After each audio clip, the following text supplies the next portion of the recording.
when we take into consideration the conflicts in the Middle East, there's a specific factor that is rarely analyzed whenever we try to get an understanding of possible consequences or possible influences of these conflicts over politics in Latin America, and it's the religious factor.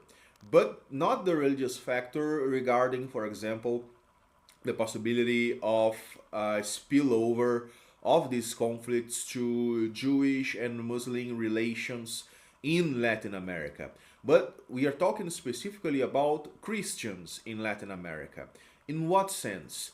Well, when we analyze the positions of Latin American governments during the last decades, we see that even right-wing governments, if we are talking about the 20th century specifically, even right-wing governments would usually be at least partially critical of Zionism and of Israel.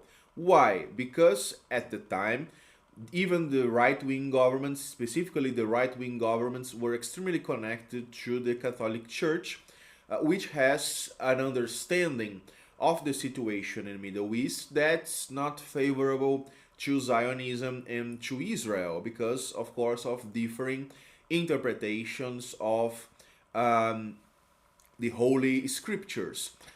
But when we arrive at recent years, especially the 21st century, we start seeing that there's a kind of overlap between right-wing positions and pro-Zionist positions. And why is that?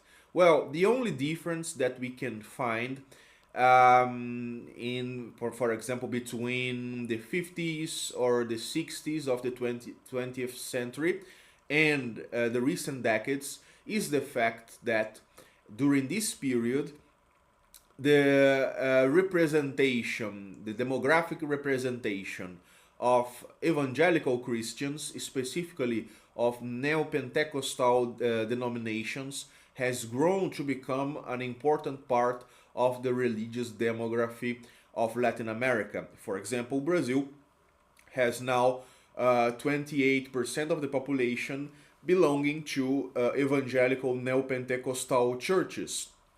The number is even higher in Central American countries like Honduras or Guatemala or Nicaragua, which have an average of 40% of evangelical Christians in their countries. And considering that these evangelical positions usually translate into pro-Zionist positions, there's a fact that these evangelical growth in Latin America could have an adverse influence over foreign policy in the countries of Latin America.